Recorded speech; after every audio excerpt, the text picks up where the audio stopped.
One Obsession, The Tudor Dockets Book 1, by Mira Gold. Chapter 1, Mary Tudor. Most children don't remember the first time they locked eyes with their caregiver, the moment they met their parents, but Mary recalled every vivid detail of John Foster's arrival, etched permanently in her mind like a mental photograph. The click of the unlocked door alerted her to an unwanted intrusion. "Tinker," frustration etched Mary's voice. "You're not stealthy at all." Damp, stick clay stuck to her fingertips. Sponge in hand, Mary submerged the fibrous oval, sucking up the last of the liquid in the wide-rimmed bowl. With careful strokes, she applied moisture to the work in progress.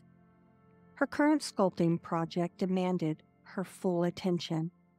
"It's not playtime, you little hellspawn." She didn't have time for distractions today, not even cute four-legged little ones. A lone bell produced a high-pitched flutter that pinged in Mary's ears once more.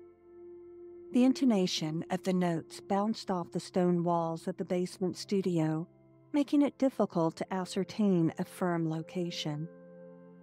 Where is that little fur ball? John had put the silver noisemaker on the kitten's collar 4 weeks ago, on the day he brought her home as a well-intended gift. He said she'd keep both of them company, and that the bell was so he wouldn't step on her. For company. Sure. Nope. That wasn't the real reason the hairball joined the Tudor clan. It was for the darkness, because of the sightless world Mary lived in. Somehow, he thought a pet would chase away the shadows, the nightmares that resurfaced in her mind's eye and replayed every year on that anniversary of her parents' untimely deaths. The silver bell was meant to serve as a constant reminder that she was never alone, but it only brought to light John's quickened descent into the inevitable aging process. Still, she had to give him credit. The man had never asked anything of her that she wasn't ready to give, not even when it came to affection, and she did love him as one would a father, blood or not. But truth be told, Mary was never alone in the manor. Even now, the aromatic smell of John's sandalwood cologne lingered in the air, and the sweet, fragrant scent of vanilla beans in his pipe signaled he was on the prowl, which set her on edge. At least now she knew how her four-legged friend with whiskers had entered the studio. A rigid furrow where the base of a cheekbone should be grazed the pad of her index finger. One more pass of the sponge and the slip's slick and slightly grainy consistency signaled the clay's ability to conform and yield to her touch. Every year since John had become her caregiver, the man had managed to unearth his birthday present like clockwork. It didn't matter where she hid it: the basement, inside a corner of the attic, buried under the massive oak in the garden. He found it. "Fee fi fo fum," she chuckled a bit. John's like a bloodhound sniffing out a tasty treat. "Is that the blood of an Englishman I smell?" His unsteady steps plodded on the hardwood floor at the entrance overhead, making the planks groan at the top of the stairs next to the stone platform. John was on another adventure to find this year's treasure, a sculpted bust of his likeness. All while his partner in crime, Tinker Bell, roamed free among the sculpted pieces to divide Mary's attention. She sighed. "Starting early this year, aren't ya?" John's inability to wait brought a smile to Mary's face. Rotating the sculpting wheel half a turn, she feathered the rolled slip of clay in her hands, creating an upward curve of a thin bowed lip. The unforgettable tip-tap rhythm at the end of John's cane struck the ground with precision. It strummed a tender chord nestled tightly between controlled emotions. The soft tinkle of the bells moved closer than before. "Tinker, you know you aren't allowed down here." Head bowed and engrossed in her work, Mary continued to sculpt. At a snail's pace, John moved. She had a few more minutes to focus on her creation before Operation Cover-Up ensued. A fine layer of watered-down slip coated her hands. With long, fluid movements, the moist texture under her hand evened out. Smiling lips led to masculine cheekbones that flared into an endearing nose. "No peeking, John." The clay was cool to the touch, earthy, primal. Mary sipped on the coppery smell. Damp and musty, it was truly a comforting aroma because it spoke of home. A steady hum overhead resonated with a rhythmic buzz, making her ears perk. The sound signaled the lights were now on in the room. Solid footsteps pounded against the stone stairs. "You know the rules." A grin danced across her lips. "No peeking. And find Tinker, would ya?" Months had passed since John last stepped foot inside the studio. But nowhere was safe inside the manor. He had a way of fleshing out all the potential hiding places. So the impromptu gumshoe was now hard at work, sniffing out clues that led him into the studio's bowels, even with a bad knee. What? Did the allure of a handcrafted sculpture for your birthday draw you in for a peek? At the base of the stairs, his feet dragged on the stone.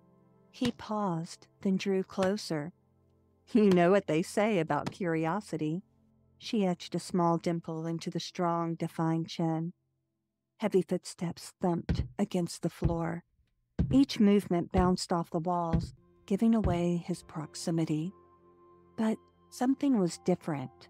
The usual tip-tap of his third leg, the ornate cane, remained silent. "Tinker?" Mary cocked her head to the side.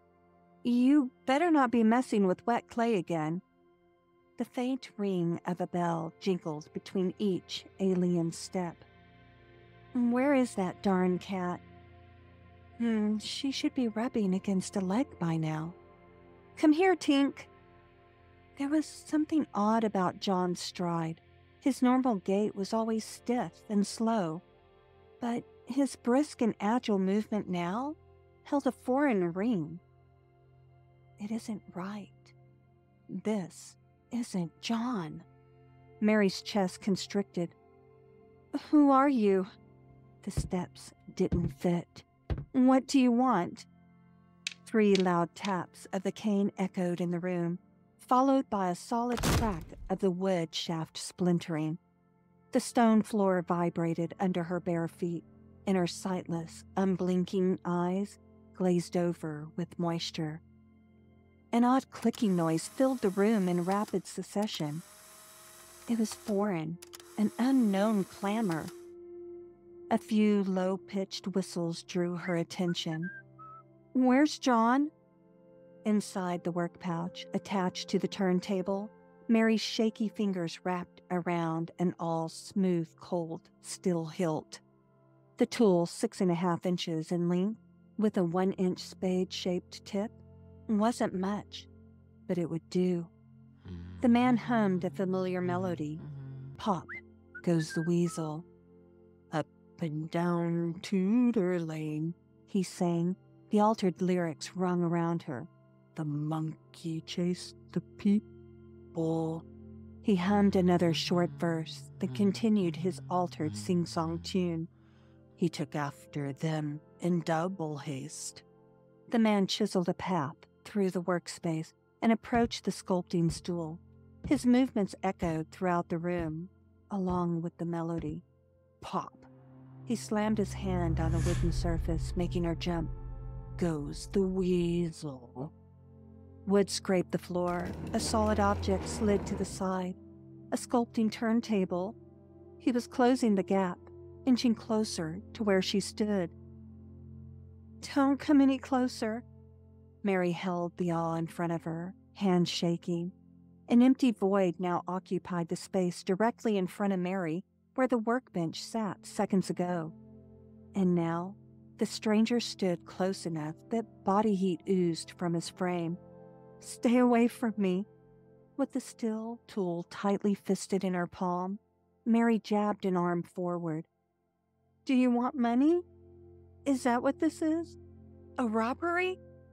A large hand wrapped around her wrist with a firm but gentle grasp. "Mary, my sweet little Mary, I'd never hurt you." The warmth of his minty breath snaked through the air. "Drop the tool." The man issued a low, throaty grumble of a warming deep inside his chest. "After all, there's nothing to fear, for the metamorphosis of change is upon us. It's inevitable."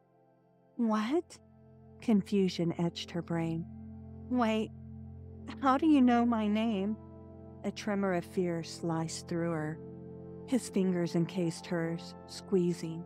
"Let go." He ripped the awl free, and it clanged against the stone floor.